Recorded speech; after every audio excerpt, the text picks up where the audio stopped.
Hi everyone, this is Nikki Rowland. Today I have a layout for Hip Kit Club. I'm using the beautiful September 2020 hip kits, and today's assignment is Mixed Media Monday. So I have got out the Lindys that were in the September colour kit, and I have got an idea for a kind of like a starburst design effectively. So my photo is going to be in the middle, and then everything else is going to come out from there. So I've cropped my photo into a heart shape. I've just done that with some metal dies, and then I've cut a piece of Maggie Holmes crepe paper, marigold paper, into the slightly bigger heart shape to mount it. So that is my photo. It's of my little boy, and we were out at a model village, so he has a castle behind him. I'm now just putting some mixed media onto the page. So I'm starting off with the three colours. I'm trying to get three kind of separate areas, and I started off with the pinky one, then I'm moving on to the beige, and then I'm going to do the blue. I'm also adding some splatters, but because the paint is wet, the splatters that fall onto the paint will bleed in or blend in, so only the ones on the outside of the splatters will really show, but I can always come back and add some more later. So I keep holding my photo up against the area of colour that I've just created to make sure that it's big enough, but then of course, as I usually do, I end up covering up almost all of this with my embellishments. I was chatting to a friend the other day, just after I made this layout, and I showed it to her, and she laughed at me and she said, "You just covered up all your mixed media, didn't you?" I really ought to learn. I always think that the mixed media is best if it's just peeking out, so I like it just to show around the edges of the other things that I put onto the layout, but of course I get a bit carried away, and I put lots on the layouts, and then I end up with no mixed media showing. So I pretty much do the same, but I sort it out by adding lots of splatters later, and you do see some of it, a very small amount. I wish I'd made this bigger, but unfortunately I just, because I started off with a very small photo, I just haven't just haven't made the colour big enough, but there you go. Anyway, the splatters do sort it out later on, I promise. Note to self, make mixed media areas bigger in future. Right, so I have this photo. I've cut it into a heart shape, as I mentioned, and I have these three areas of colour: pink, beige, and like a navy blue, and I'm going to really have lots and lots of ephemera and leaves and flowers all coming out from the photo on top of the mixed media, and I would like ideally to do colour on colour, so I'd like pink flowers on the pink area and beigey orangey coloured flowers on the beige area and blue flowers on the blue area. There are obviously lots more colours than that in a lot of the ephemera that I'm using, so I end up with a bit of a mixture in all areas, but I have tried to concentrate those colours in the right areas roughly. Okay, so I'm just going to spend the time now just adding and adding and adding. There are so many flowers in the Pinkfresh Studio ephemeras. We have 2 sets, I think. So I've just gone through the floral ephemera and the regular ephemera and pulled out all the things that I think could work. So I have a lot going on to this layout. I'm just tucking and tucking and tucking. So I'm just grabbing another flower from the ephemera kit and putting it onto the layout, tucking it under the ones that I've already got, tucking it onto my photo, and you can see me building up and building up and building up this layout, and then I realised that not a single thing is stuck. So I will go and stick it all down off camera, because it's a bit of a painful process trying to get it all stuck down without moving it, because there was no way I was ever going to get it looking the same way as I'd already arranged everything. So you can see that it's very complicated. There is so many different pieces. Goodness knows how many, at least 50 I reckon, maybe not, maybe 25. Yeah,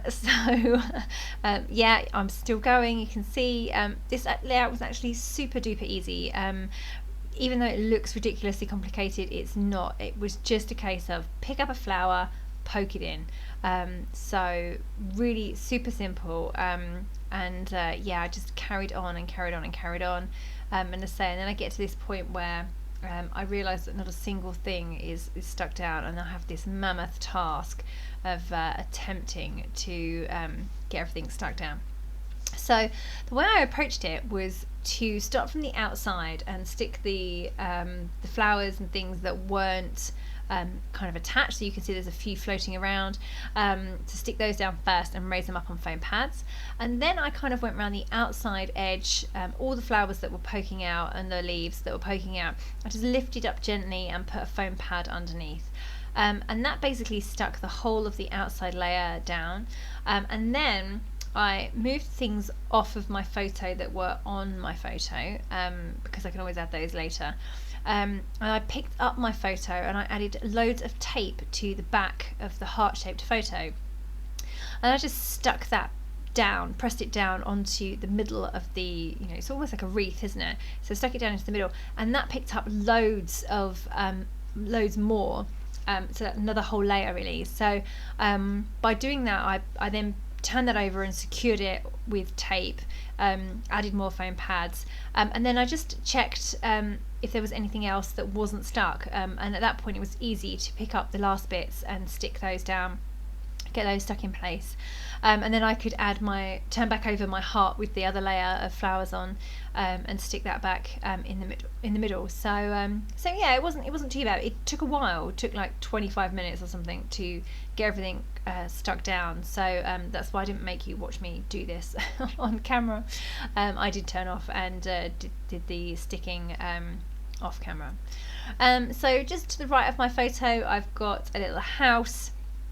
And some flowers and things, and to the left I have another flower that's kind of overlapping my photo. I'm not quite sure whether I want the things to overlap the photo or not, because the photo is quite small, so I just need to be mindful of not covering up too much. It's quite a zoomed out photo, so actually there's some space around the middle subject that's okay to cover up without detracting from the photo. So I have done that a bit, right, okay, here we go. I've skipped forwards now to having everything stuck in place. So everything is now stuck, and now I'm going back in to add a whole bunch more splatters, because I've covered up all of my mixed media pretty much. There is a big blue area down the bottom that you can still see. There's some pink that's poking up from the top of the heart, but that's pretty much it. Whoops. They should not give me Mixed Media Monday assignments, should they? Because I'm not very good at them. I never show off my mixed media. Okay, so I'm still just adding some splatters. So I'm just using the Lindy's. I've put a small amount of the powder onto the packaging, added some water, and then I can pick it up with a paintbrush and splatter all over. So I'm going really kind of crazy with the splatters, because I did cover up so much before, and I did want this to feel like a starburst effect, that everything was bursting away from the middle of the layout, which is the heart-shaped photo. So that's what I'm doing, going crazy on the splatters, loads and loads and loads. At this point I realised that if I mix the blue and the pink, I'll get purple, and that was great, because there was quite a lot of purple, like the mauvey tone, if you like, on the layout. So yeah, that was nice to get that colour, and that would give me an extra lot of splatters as well. Okay, so now I have the challenge of adding a title on this crazy busy layout. So I decided to go for Love This, which is from one of the Thickers packs that we had in this month's kit. But it's a lovely, beautiful font, thin gold, so pretty. But I knew if I stuck that onto my layout, you'd never see it. I'd never be able to read it amongst all the busyness. So I needed something to separate it from the busy background. So I've stuck it onto a piece of white cardstock, and then I'm trimming round quite closely to the edges. I then realised that I needed to go a bit closer, so I actually trimmed around a bit further and went into some of the gaps as well. Not all of them, like I've left the middle of the loop of the L and the O and the E, those kind of things, but I did have to go a bit closer than what I initially went. Just adding some foam pads, and then I'm going to just layer that across the layout. Having foam pads on the back of the title also gives it another layer of separation. Just raises it up obviously, and means that you get kind of like a shadow beneath it, so it just gives that it makes it a bit more clear. It's not overly clear on this video, all my close-up, all my photos really, but in real life it looks okay. I promise it does look okay. But yeah, so over on the right of the photo I've added a big gold bow. That's from the same thickers pack, the little house, and then I'm coming in now adding some hearts, some gold hearts from the same thickers pack, and then I figure that this layout is boring. It's just flowers and leaves, and what else can I put on there, because you know I don't do just flowers and leaves. I tend to have other things on my layouts as well, so I thought I'd put some animals in. So even though this photo has nothing to do with animals, I've got a couple of dogs, a cat and a bird, and they're all kind of like nestling out of or peeking out from behind the leaves and the flowers. So I just thought they added a bit of fun to the layout. These are all from the Avenue stickers that we had in one of the kits. And I'm also adding in a little jam jar and a honey jar and an acorn. So yeah, just to add a bit of whimsy really to the layout, because as I say, just flowers and leaves is boring. I needed a bit more than that. I have kids and they're a bit crazy, so we don't do beautiful flowers and leaves. We do fun stuff. Okay, so that was the thinking behind the animals. Right, just coming in now with some other stickers, some little gold leaves and like frond branches, to just add a bit more in really, because this layout hasn't got enough on it, right? So I couldn't stop. I just had to keep adding and adding and adding. I don't know what was wrong with me. Oh, here's the acorn. I thought I'd added that earlier, but no, I found it. I think it was, I don't know if it was a sticker or a piece of ephemera, but I came across it and I was like, oh, that has to go on. So okay, here's my finished layout. So thank you very much for joining me today and sticking with me on this kind of crazy busy layout. Don't forget that if you are a Hip Kit Club subscriber, you get the main kit at a reduced price, you get 15% discount off all add-on kits, and you get access to exclusive subscriber cut files. So lots of reasons to subscribe. Thank you so much for joining me. That was Nikki Rowland for Hip Kit Club for Mixed Media Monday.